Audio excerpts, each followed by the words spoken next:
আমরা বেদ মন্ত্র উচ্চারণ করতে পারছি না কেন? বেদ মন্ত্রই তো মূল মন্ত্র। বেদ মন্ত্র বিনা যজ্ঞ করুন কি করে? রক্ষা করো ভগবান, আমাদের রক্ষা করো।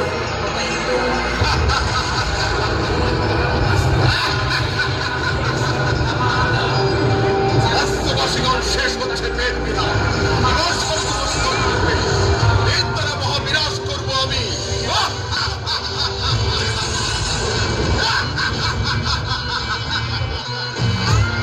এক সময় শম্ভু ভীষণ নামে দুই অসুরের সংহারের জন্য মা কৌশিকের উপর আবির্ভূত হন।